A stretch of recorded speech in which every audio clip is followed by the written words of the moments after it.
একটা সময় ছিল যখন বাঙালির কাছে শীত মানে পিঠে পুলি এবং অন্যান্য অনেক কিছুর সঙ্গে সমানভাবে জুড়ে ছিল সার্কাস।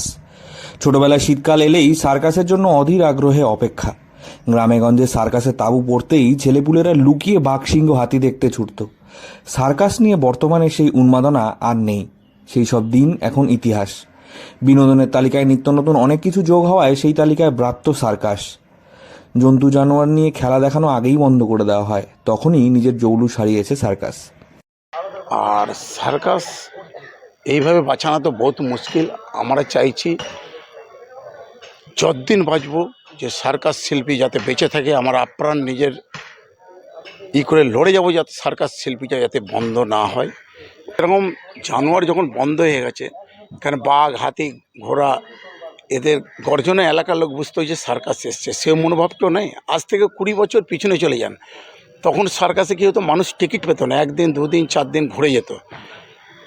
এখন সেই মনোভাবটা তো নাই। কিন্তু আমরা চাইছি যে সার্কাস শিল্পীটা বাঁচাতে গেলে আপনার প্রেস বন্ধু আপনাদেরও জরুরি, ভারতের প্রধানমন্ত্রী মুখ্যমন্ত্রীকেও জরুরি।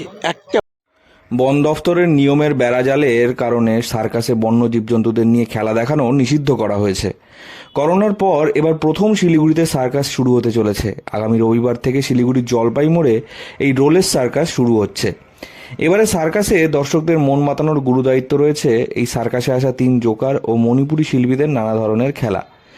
দর্শকদের আনন্দ দেওয়ার গুরু দায়িত্ব যাদের কাঁধে রয়েছে, তারাই আজ ভবিষ্যৎ নিয়ে সংশয়ে রয়েছেন। পূর্ব মেদিনীপুর থেকে আসা জোকার অনিমেষ খাটুয়া বলেন যে তাদের ভবিষ্যৎ প্রজন্ম কেউ সার্কাসে আসছে না। সার্কাস বন্ধ হয়ে গেলে তাদের জীবনযাপন করা দুষ্কর হয়ে উঠবে।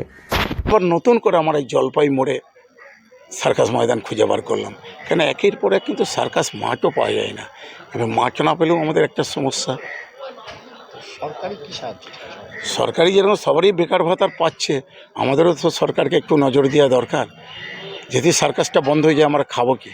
নতুন করে কোনো ছেলে মেয়ে সার্কাসে আসছে না, তাই সার্কাস শিল্পীটা যদি বন্ধ হয়ে যায়, হয়তো 2-5 বছর পর ইতিহাস হয়ে যাবে সার্কাস বলে কোনো জিনিস ছিল। এখনকার ছেলেদের যদি বলা হয় হাতি খেলা করতো, ঘোড়া খেলা করতো, কুকুর খেলা করতো, বলে দাদু আমাদেরকে গল্প বা কাহিনী শোনাচ্ছে। রোলেক্স সার্কারের ম্যানেজার রূপেশ সিং বলেন, তারা বিভিন্ন গ্রামে শীত পড়লেই সার্কাস নিয়ে যেতেন। আজ থেকে 20 বছর আগে বহু মানুষ সার্কাসের টিকিট না পেয়ে হতাশ হয়ে বাড়ি ফিরতেন, কিন্তু সেই চিত্র অনেকটাই বদলেছে। সার্কাসে এখন টিকিট বিক্রি হয় না, হাতে গোনা কয়েকটি টিকিট বিক্রি হলেও সার্কাস দেখতে আসা দর্শকরা বলেন সার্কাসে আগের মতো জৌলুস আর নেই। শিলিগুড়ি থেকে অনির্বাণ রায় রিপোর্ট, লোকাল 18 বাংলা।